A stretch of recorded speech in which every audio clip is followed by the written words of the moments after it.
Sources of stress are everywhere. Stress can make you feel trapped, but there are ways to manage it. Stress is inevitable, but you can learn how to deal with it, how to handle it, and how to respond to it well. Try to get enough sleep, exercise, eat well, get emotional support, breathe, and find ways to calm down.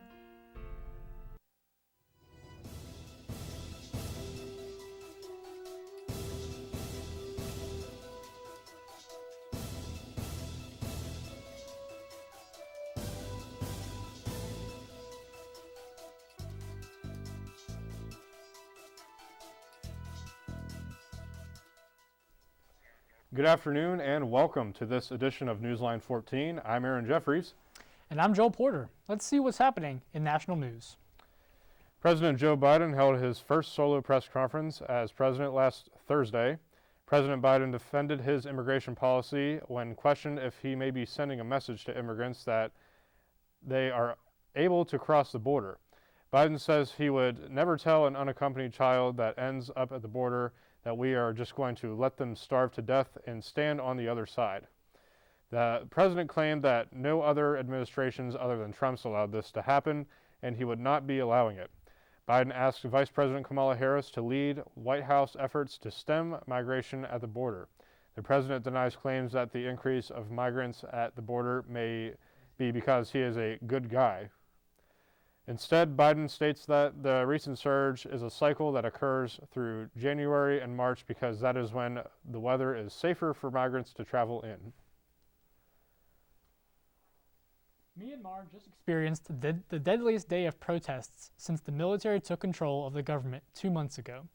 This past Saturday was an armed force day in Myanmar. Protesters and resistors of the military junta wanted to use the holiday as a protest. The military and police under the control of the military leader fired live rounds not only into crowds of protesters, but also indiscriminately at observers on the street. It is reported by Myanmar Now that 114 civilians were killed in that day, bringing the total killed since the military coup to 440.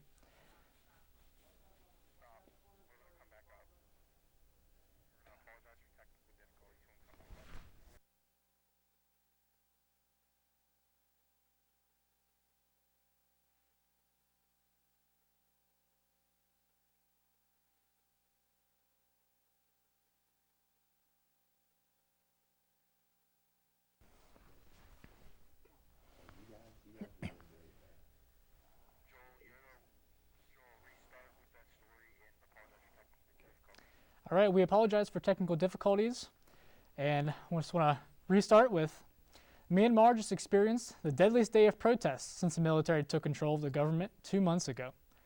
This past Saturday was Armed Force Day in Myanmar. Protesters and resistors of the military junta wanted to use the holiday as a protest. The military and police under the control of the military leader fired live rounds not only into crowds of protesters, but also indiscriminately at observers on the street. It is reported by Myanmar Now that 114 civilians were killed in that day, bringing the total killed since the military coup to 440. Of those killed, several children under the age of 13. Protesters that survived the violent day of protests claim that they are not giving up. Those inside Myanmar are urging the UN and other nations to take action against the military junta that runs the country. North Korea has made their first known weapons test since Biden took office. U.S. officials believe the latest weapons tested were short-range ballistic missiles. News of these tests just came out hours after Biden's first scheduled solo conference as president. The launch of these weapons are a violation of United Nations sanctions if they are confirmed to be ballistic missiles. These missiles flew approximately 270 miles and landed in the Sea of Japan. Retired South Korean Lieutenant General Chun In-bum says it is a clear statement of intimidation. This launch is the first apparent test of a banned missile in a year. Biden reacted with a chuckle but made no comment on the matter prior to the news conference in Washington. The U.S. military's Info-Pacific Command is aware of the launches and will continue to monitor the situation closely with our allies and partners. The family of a black teen falsely accused of theft filed a suit against the accuser. Last December, a teenager was falsely accused of stealing a woman's cell phone in a New York City hotel. The family has sued the woman and the hotel for engaging in racial profiling. The family alleges in a lawsuit that the teen, Keon Harold Jr., was violently accused by the woman Maya Ponsetto in the lobby of Arlo Hotel. The family also alleges that the hotel manager, Chad Nathan, helped her and demanded that Keon give him his cell phone to be inspected. The video of the confrontation was recorded and posted online by Keon's father. The video shows an agitated woman demanding the teen hand over his phone, accusing him of stealing it. Security video released by police shows Ponsetto grabbing at Keon as he tries to get away from her. According to democracy watchdog group The Freedom House, the United States freedom ranking has fallen behind countries Mongolia and Argentina. The Freedom House ranks nations' freedoms and democracies annually, basing their rankings on an algorithm that includes racial inequalities, money and corruption in politics, policing, and access to health care. This past year, the United States achieved 83 out of a possible 100 points, and 11-point drop from just 10 years ago. The United States now ranks alongside countries like Panama, Romania, and Croatia, and falls well behind countries like the United Kingdom, Finland, and neighboring Canada. The Freedom House report goes further into detail about what caused the massive drop in the United States ranking. Some of the reasoning involves gerrymandering political districts and how richer Americans and corporations are able to influence politics to their favor. Two reports released Wednesday night accuse New York Governor Andrew Cuomo prioritized COVID tests for his family and those close to him during the early stages of the pandemic. According to USA Today, both the Washington Post and Times-Union Albany reported that while COVID tests were scarce, Cuomo's office arranged for priority testing of his family and others with close ties to Cuomo himself. The reports include information about when and where the testing took place, and the details of epidemiologist Dr. Eleanor Adams' trip to and from the homes of those close to Cuomo. Cuomo's special advisors, Rich Ansarparty, states, in the early days of this pandemic, when there was heavy emphasis on contact tracing, we were absolutely going above and beyond to get people testing, including some instances going to people's homes. Cuomo's office has not denied any released reports. We'll be right back after the break with campus and local news here on Newsline 14.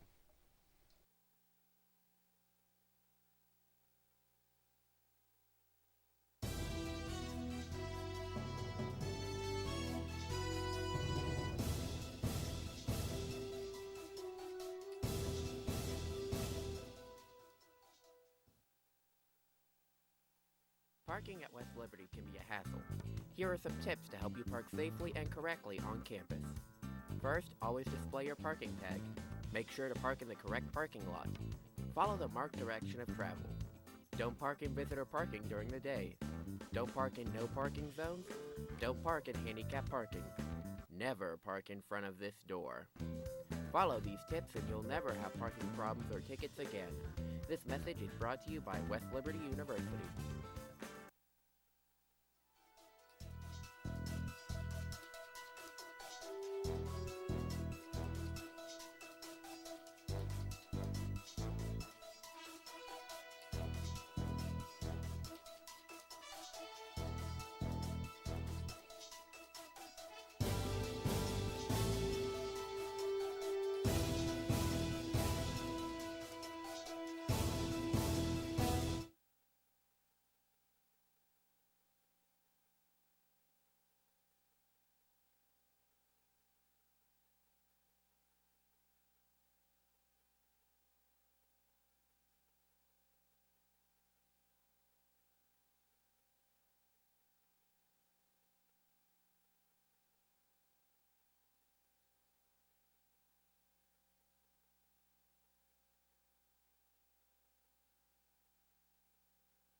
We do apologize for the technical difficulties, but we're going to keep on rolling here.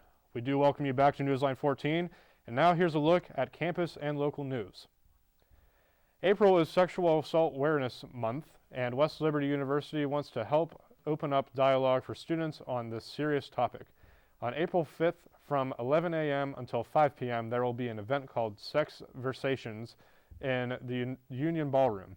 Title IX is hosting the event, and the Ohio Valley Sexual Assault Help Center is having one of their own. Leslie Prince will be the guest speaker. The event is supposed to bring awareness for sexual abuse in relationships and get students talking about this issue more. From April 5th through the 9th, there will be a display near the ballroom called What I Was Wearing, which will show what victims were wearing during their assault and tell their stories. This display will stay up throughout the week. Remember, talking is healing and talking is learning. Be respectful to others, and as always, seek help if you or someone you know have suffered any type of sexual assault or harassment. Are you ready to get started for next semester? West Liberty is opening up registration for fall semester in the blink of an eye. An email sent out by Scott Cook states the instructions of scheduling and the dates students can start. Registration begins on April 5th for seniors and graduate program students. The fall schedule is already up on WINS and looks to take a look at. A list of all fall courses will also be sent out to students via school email. Registration for summer courses are also still up in WINS. There is also a worksheet sent in emails to help students apply for classes easier. After following the instructions, make sure to set up an appointment with your advisor to make sure your classes work for you and your major. Good luck with fall scheduling and continue to have a good rest of the semester. Americans across the nation have continually suffered with mental health issues as the world fights COVID-19. West Liberty University houses a clinic that specializes in behavioral health. The facility currently serves as a training site for graduate students enrolled in the WLU Master of Arts in Clinical Psychology program. The Behavioral Health Clinic is dedicated to help all individuals regardless of age or body.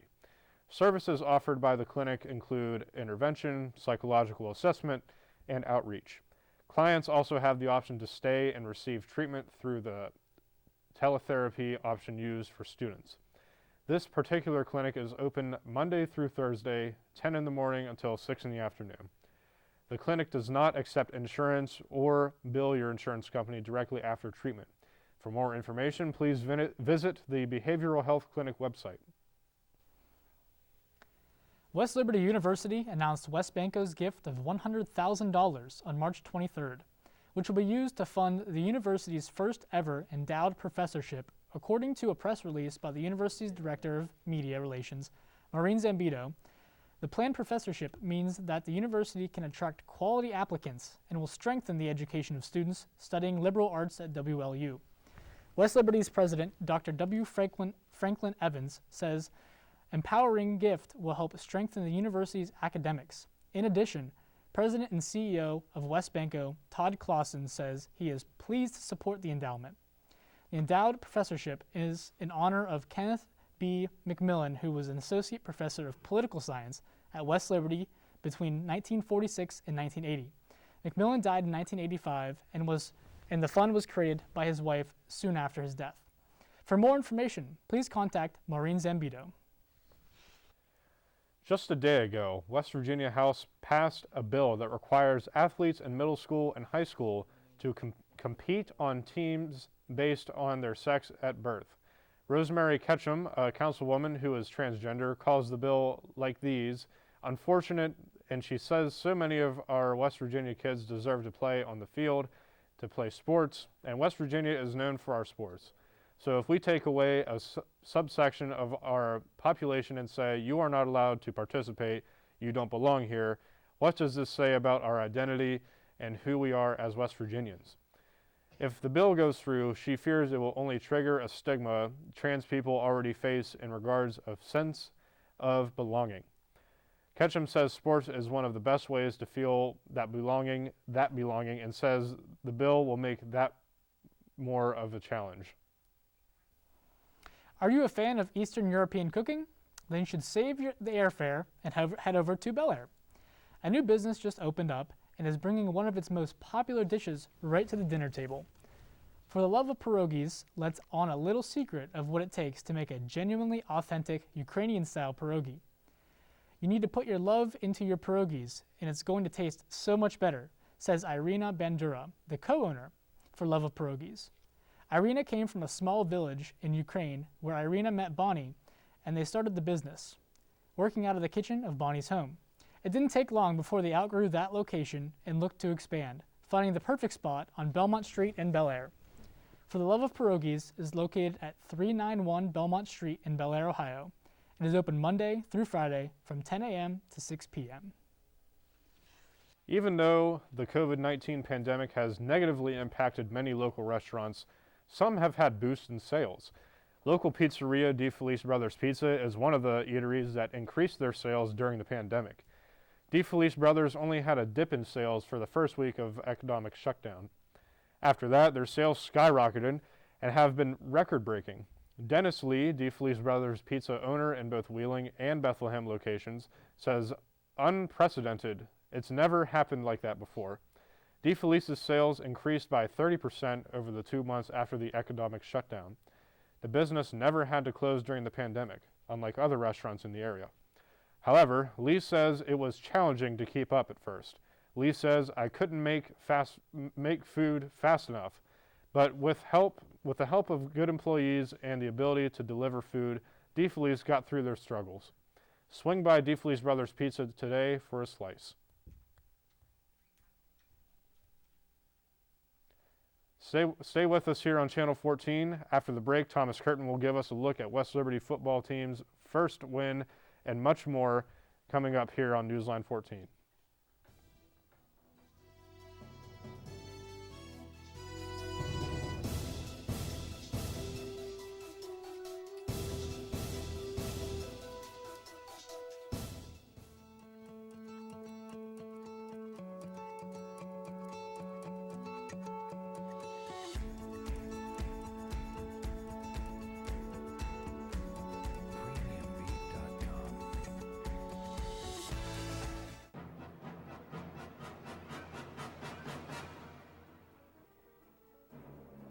The phone can wait.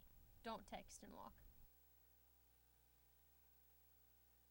If you're a student at West Liberty University and ever run into computer troubles, take advantage of the school's IT help desk located in the basement of Main Hall, room B39.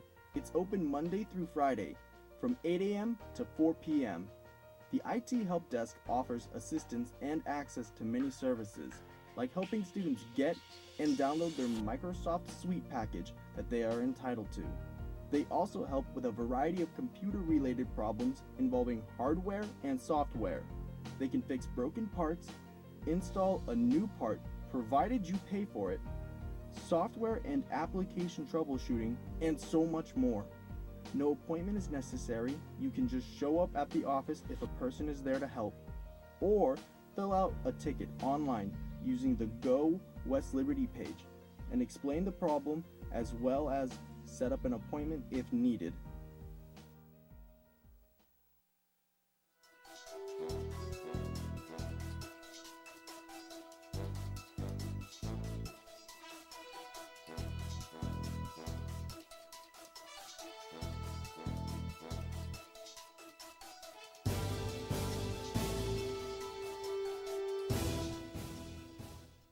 Welcome back to Newsline 14. Here's Thomas Curtin with the sports. The Toppers football team snagged their first win of the season, dominating Alderson and Broadus with a final of 38-6. The game took place last Saturday at Alderson and Broadus in an MEC conference matchup. The Hilltoppers started off hot, going into halftime up 24-0 and coasted to victory. West Liberty's offense racked up over 400 yards and 27 first downs. The defense did not disappoint, holding the Battlers to a dozen first downs and 3 interceptions. Quarterback Jamie DeVin was impressive in his first start, completing 11 of 16 passes for 131 yards and 2 touchdowns. Senior tailback Quincy Wimbish also had a big game, rushing for a career high of 135 yards on 18 carries. The Hilltoppers take the field this Saturday, hosting Wheeling with a kickoff scheduled for 6 p.m. The West Liberty men and women's track team had an impressive performance last weekend at the Adidas Winthrop Invitational in Rock Hill, North Carolina. Coach Simpson's squad was one of 17 teams in the competition alongside several Division I programs. Hannah Kemp and Haley Carrione set school records on the women's side, while Tavian Richardson brought home a win in the 800 meters. In the field events, Corey Wittenbach cleared almost 6.5 inches in the high jump, which is the second best in the MEC conference. Adam O'Donnell cracked the top 5 in the high jump, long jump, and javelin event.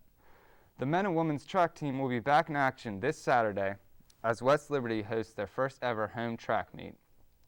The Invitational gets underway at a time to be determined at the West Family Athletic Complex here at West Liberty. The West Liberty's baseball team had their first home game in over 2 seasons. On Saturday, the Hilltoppers squared off against cross-division foe Davis and Elkins College. In the first game, the Toppers had 7 hits on the day as they coasted to a 4-0 victory. The player of the game was Justin Pennybacker as he hurled a complete game shutout while only allowing 2 hits. The Hilltoppers dropped Game 2 by a score of 3-2 after only scattering 4 hits. On Monday, the Hilltoppers welcomed West Virginia Wesleyan after the rain pushed the games back a day. The final score for Game 1 was 13-8 in favor of West Lib. The second game told much of the same story, with West Liberty winning 12-8. The Hilltoppers will be back in action on Friday, with first pitch set for 1 p.m. as they travel to West Virginia State University. The West Liberty softball team hosted West Virginia State University on Saturday. The first game, the Hilltoppers lost by a score of 3-0. The Hilltoppers scattered 5 hits across the board. Kat Donzella led the team with 2 hits of her own. In Game 2, the Hilltoppers came out swinging as they left with a 6-3 win. Kat Donzella, Katie Beeman, and Laurel Saunders each had 2 hits in the win. After the rain postponed the games against Charleston, the Hilltoppers headed to Fairmont on Monday to face off in a doubleheader. The Lady Toppers dropped both games, losing by a score of 7-2 and 3-2. The Hilltoppers are back in action Friday as they take on Frostburg, with the first pitch set for 2 p.m. here on the Hilltop. The West Liberty men's soccer team traveled to Athens, West Virginia last Friday to take on Concord University. West Liberty accomplished their first shutout of the program's history. The score on the day was West Liberty 3 and Concord 0. The Toppers came out firing as freshman Victor Otsuka scored a goal in the first 8 minutes of the match. Junior Josh Yeeman matched that goal as he scored in the 67th minute of the game to put the Toppers up by 2. The final goal of the match came in the 87th minute as it was scored by junior Mikel Ubida, which led to the victory for the Toppers. The team's next matchup is against West Virginia Wesleyan, with kickoff set for 7 p.m. here on the Hilltop. The West Liberty women's soccer team took on West Virginia State in a matchup last Friday. West Liberty, whose record is now 1 win, 1 loss, and 2 draws in the season. The game ended with the score of West Liberty 1, West Virginia State 1. This was West Liberty's second draw on the season. Toppers freshman Millie Colbrand scored the opening goal of the game, with the assist coming from fellow freshman Alyssa Reineman. With this goal, this would put the Toppers up by 1 early in the match. Just when West Liberty was about to walk away with a win, the Jackets scored a goal in the final remaining minute of the match. West Liberty will be playing next Monday, April 5th, as they will be traveling to Fairmont State to take on the Falcons, with kickoff set for 7:30 p.m. I'm Thomas Curtin, and that will do it for your sports update here on Newsline 14. Thanks, Thomas, for that sports update. We'll be right back with the campus weather and national weather update with DeJuan Jones coming up next here on Newsline 14.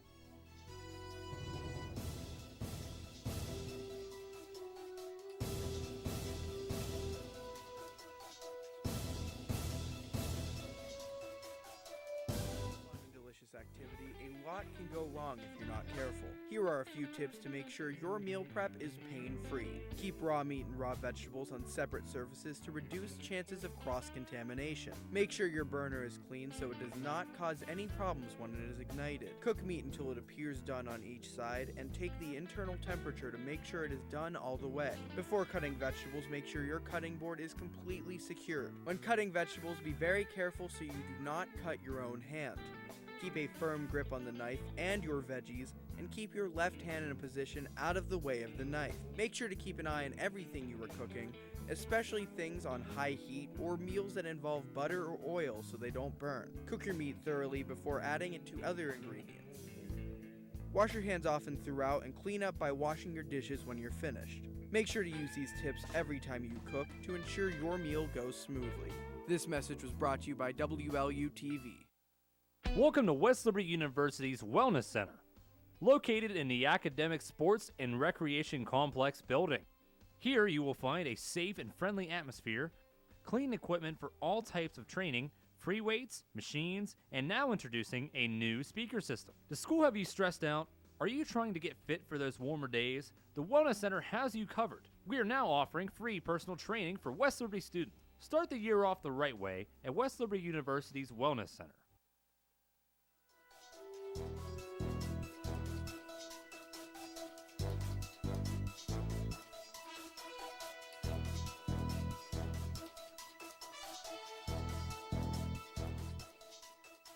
Welcome back to Newsline 14. Here is Dewan Jones with a closer look at campus and national weather.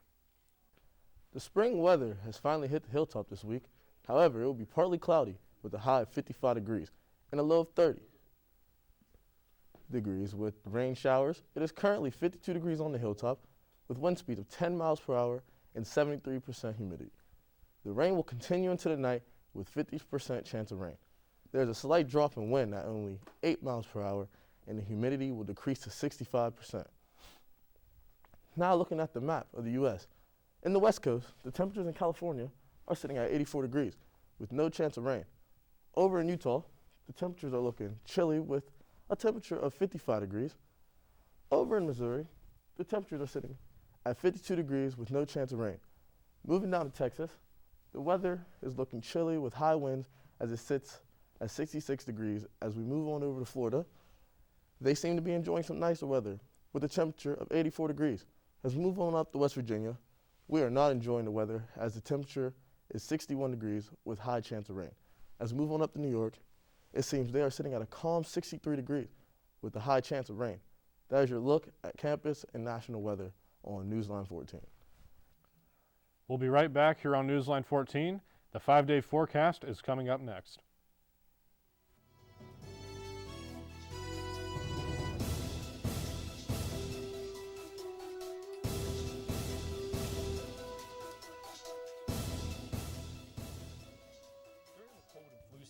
It is important for people to practice good coughing etiquette, like covering your mouth and nose with tissue. And if you don't have a tissue, cough or sneeze into your sleeve, not your hand. Putting your used tissue in a wastebasket. And always remember to wash your hands. For more information, call 1-800-232-4636.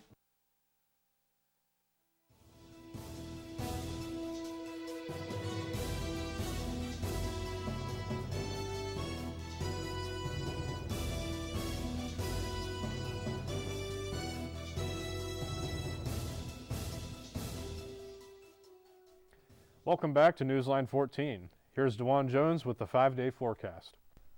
Let's see how the weather will be this upcoming week. Tomorrow, the temperatures will be dropping to about 34 degrees, with the low being 23 degrees with high winds. As we move on to Friday, you can expect the temperatures to rise a little, with temperatures reaching a high of 43 and a low of 27 as we move into the night. Saturday, things will be looking up as the weather will be reaching a high of 55 degrees and the low being 43 degrees with a 0% chance of rain. Sunday, the weather will be getting better as the temperature of 64 degrees is the high, but as we move into the night, the temperatures will be hitting 39 degrees with no rain. Starting off our next week, we will be met with some warmer weather as the high is sitting at a temperature of 66 degrees with the low being 48 degrees. That is your 5-day forecast here on Newsline 14. I'm DeJuan Jones, and that is your weather update. Thanks, DeJuan, for that weather update. That's going to do it for this edition of Newsline 14. Thank you for watching. I'm Aaron Jeffries. And I'm Joe Porter. Have a great rest of the week.